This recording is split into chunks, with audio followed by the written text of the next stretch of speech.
All right, we got dust on the camera lens. I don't know what to do about that. Sorry guys, that's kind of collateral damage on the construction site. I tried blowing it out, doesn't work, so we're just gonna deal with it. We'll say it adds character. We really are close on this interior. We got a little bit of work yet to do today. You can hear the compressor. We're nailing off the plywood. We're wrapping these garage door trims up on these headers so that can be done, and then we can finish this front to end wall. Here in the little office, well, 20 by 20 office, Zach's getting this rest of this insulation up so we can get our vapor barrier in. Don't worry, this is R25, so the rest of this was R19 because that's what it was spec'd with, but ran short one roll and I had a R25 roll, so up there at the top it'll be a little bit more insulated, I guess. So we got that R25 there, R19 here. We'll get our vapor barrier ran and then we can get this interior framed out. This is going to be all plywood on the walls and there'll be a steel ceiling. You can see our attic air deflectors up here. So before I explain what we're doing, I first need to explain that this radio from DeWalt, they sent it out to me and it's pretty sweet. It's the new T-Stack radio. Probably doesn't really, you know, do it justice in the video, but it's got some major bass. The problem is I don't know what kind of soundtrack this is, but I do know whose it is. Greg says it's Drake radio. No, this is Post Malone radio. Okay, Post Malone radio. I'm just giving him a hard time, but seriously, I don't know what station this is. But what we're doing here is we're laying out this flat coil stock. Kind of the same thing we did way over there, except not so massive. This is a 24-inch roll. Actually, I think it's 23 inches, but we'll stick it up here, tuck it behind our garage door trim. That'll clean all this off and make a nice spot for all of our springs and whatnot. Here we go. Nice flat coil stock. Here on the edges, we'll run some J-channel out here on the edge, clean that up, and then we'll be able to run our steel and our plywood. Easy. Right here we got a detail that's a little bit tricky. Actually, it's not tricky, but people always kind of ask how this is done. So just for reference where we're at, this is the lean-to, right? And I want to get a piece of trim underneath this so it kind of finishes this off. So I'm going to use a piece of J-channel. I'll tell you why. I could use a piece of like base trim. That way the water would just kind of come out and go over like a drip edge. But what I've got is, this is where our porch ceiling comes across. So we've got this trim detail here. And I'm gonna have a piece of corner trim that's gonna be coming up. So it has to terminate somewhere. I can't just run it all the way up loose. And I don't like to just run it, maybe bend the metal over and put some caulk and hope that it does good. What I like to do is, I'm gonna notch this right where I have this line. I'm gonna come back 5.5 inches. And I'm gonna take my J-channel. It's gonna come from this side and it's actually gonna wrap around. I'll show you how I do it, how it looks, and why I do it this way. And hopefully it makes sense to you guys. But obviously, like always, if this detail is a little bit weird, drop some comments down below. Love to hear them.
So there you go, that's the finished detail.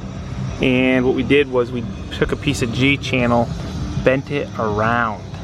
So it's actually one piece, we cut it and bent it around. So hopefully the water will do its best. It's underneath an overhang here. I also put a slight slope that way where we've got another joint so water could wick out if it does get in here. But that's how that corner detail looks. I'm sure there's a better way of doing it, but I haven't learned it yet. So hopefully, maybe somebody's got some cool detail on how they transition this point, because I don't like to leave my corner trim open and just run it. I like it to die into something. I think that's at least better. A little bit of caulk will stop water from coming here. You do your best, then you caulk the rest. We're getting the framing finished around the windows. We ran out of 2x4s, so we went ahead and used 2x6s, but that's okay because these are 10-foot bays. It's gonna get 3/4 plywood. It's gonna be rock solid. I'm working on shooting the base trim on, so using the Stabila laser, just shooting a nice green line around, and that works pretty slick. Basically running it around so that it just goes over the trim and hits the backside. Someone might say, well, why don't you just have it hit this line here? Well, because most of the time this measurement here is not consistent enough, and it can vary an eighth from end to end depending on how the bender did the bend. So that's kind of where they burn up any extras, and they start bending here, working around, and whatever it is. So depending on how the slitter worked, or someone just hit my laser.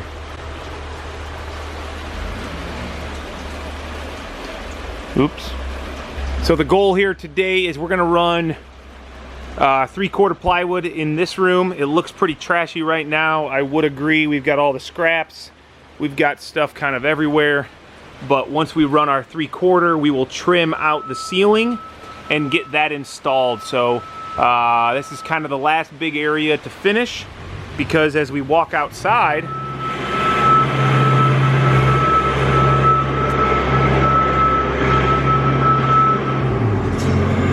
Greg is finally wrapping up the last little section. We got everything else done. I got to cut out a walk door there, and then we got to trim out the doors and the windows. Otherwise, this interior is finished.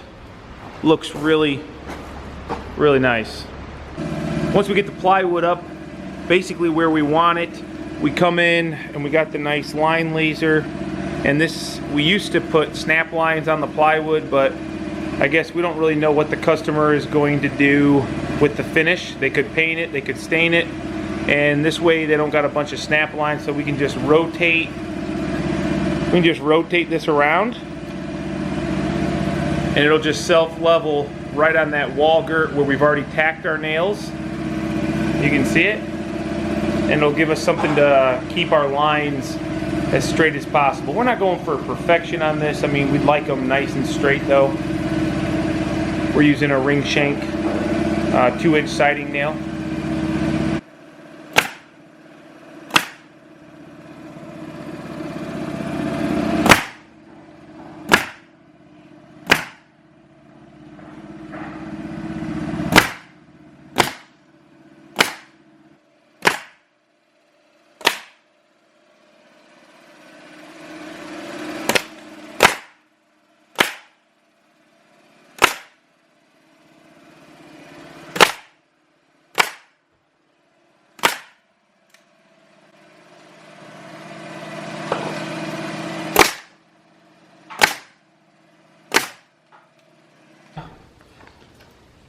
Typically, we only run 1 row of plywood.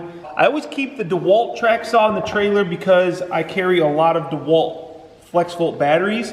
I wouldn't say it's the most capable finish track saw out there. I like the Makita much better, but the DeWalt has all sorts of power, and it's just great for this rough ripping of materials. So I think I do need a new blade on it though.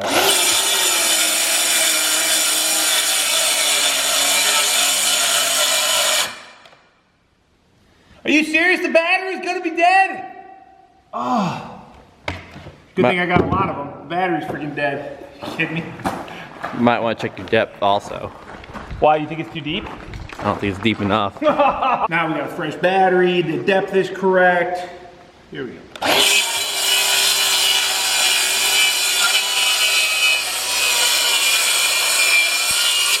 This track has been dropped a couple times. The most important drop was probably when it fell off the roof at Jimmy DeResta's. Thank you, Greg, for that. That was welcome. Awesome. So surprisingly, a lot of people don't know or have never used a track saw before. And I was one of those people up until last year. I never thought it was really valuable or worth your money until I was able to actually use one. And the amount of time it takes to rip a perfect line is effortless than what it used to take by snapping a line and using a circular saw.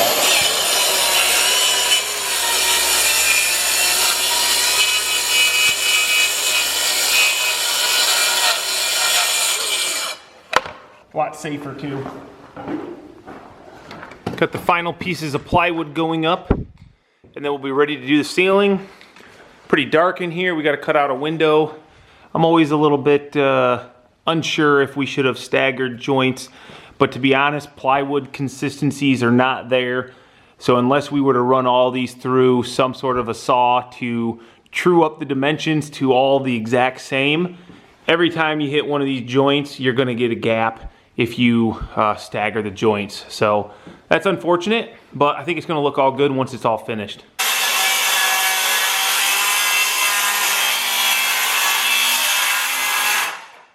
Now the reason we're not cutting this window out with a router, which would be an awesome thing, I've done that before, just drill a hole somewhere and then boom, just router it out perfectly with like a flush trim bit, because that's a lot slower. We're not looking for a precise cut. Long as we're just back behind the frame, then we're gonna put a jam extension on and use some casing, which is what we're gonna do pretty darn soon. That's the post frame crown molding right there. Okay, you've gone too far already. Well, sometimes you don't think everything through. We put up our vapor barrier. We made our marks 38¼ off both ends, but forgot to snap our line. Now the plastic's up. So we just, I'm telling you, I find uses for this laser all the time. So if you look way up here, we got a little mark. We just set the laser on it. So that will give us our starting point. Might be hard to see right here in the video, but it will turn out really well once we put the piece of steel up there. That way we can get that first row perfectly straight. Nothing straighter than a laser, I don't think. You can see it there now. But we got our vapor barrier up. We got our attic access panel back here. Kind of stinks that we've got to put one in here being in the office, but this is going to be a bathroom. And there's going to be a little, probably a top on it for storage. So it'll be a nice little place to crawl up there if you have to. And once we get our steel ran across, we'll go ahead and finish that piece of J channel. But it's getting really hot in here. Opened the windows, feeling pretty good now. To be honest, I'm ready to finish this one.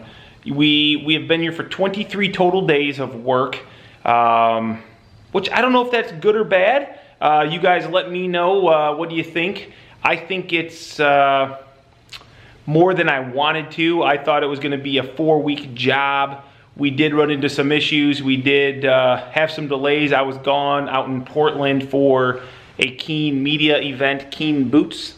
But, you know, I guess you can't rush it. It just takes what it takes, and that's kind of the motto for us. We don't have multiple jobs going on at once. We always just start a job until we finish it. By time this video is aired, this will probably be a thing of the past, but Bosch Tools came out with what they're calling the Freak. And they call it a Freak because you can see it's got a 1/4-inch hex impact driver, and it also is a 1/2-inch impact wrench. So I just opened it up today, literally, and they're going to be giving away 2,000 of these. And I do believe by the time this is live, it'll probably be over. But that's kind of cool. I think it's to kind of celebrate this new tool and their Core 18. I'm not a huge Bosch guy, but I've been sent a few tools and I've been giving them a try just to see what I think. So far, I mean, not any major complaints. Greg said that he loved how small this felt. So there you go.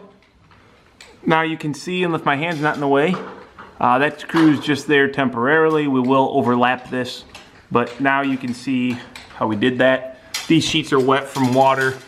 Have a little bit of dirt on them, so we cleaned them off nice. And hopefully they stay looking nice, because this is the finished ceiling. So we kind of changed the way we were gonna do this, which means we've got all this extra overlap. No big deal, that's gonna get burnt up underneath these sheets. We'll cut these to fit exactly so we get a nice line. And normally, you know, we're gonna stagger our joints, but since this is literally not really big enough to do that, we're just gonna go ahead and run one joint across. And what we did was we ran it this way, like this first, and then we'll lap it this way, because when you come in this door, you're gonna come in, and when you look up, that joint will be over top. You won't see it. Also, most of the lighting is coming from this way, which means it's gonna illuminate that crack if there is any, and will reduce the amount of shadow line on that joint. So I think it's gonna look really good, and already it's forming the space quite nice. There we go. Got the steel up. So that's done. You can see here where our joint is. We go ahead and throw 2 screws, one on each side of the rib, and turned out pretty good. We've got windows that need to be trimmed in here. Sorry, the lighting is really bad. So once we get these windows trimmed out, this is ready for concrete. Once again, I'm not really contracted for concrete, so it's kind of on their time. I told them they should put it in before we put the finishes up. Remember, there is a little curb here, so it's not like it's gonna get poured against the walls. And I think they're gonna do a radiant heat in this area. I think they just wanted to wait, and that's up to them. They've got 4 windows that they can shoot concrete in, or they've got a walk door. So I think it'll be just fine, and it'll be cool to show you guys that when it's all finished. Get these windows done, and this room is completed for me. Out here, we've just got a lot of cleanup to do, and 2 windows to trim down here, and this is done, so we're really close. I think all we've got to do is fix, I don't even say fix, just correct or redo or change the detail out on the lean-to that's outside there, where we're gonna get rid of a couple posts. So that's kind of the last major hurdle we have.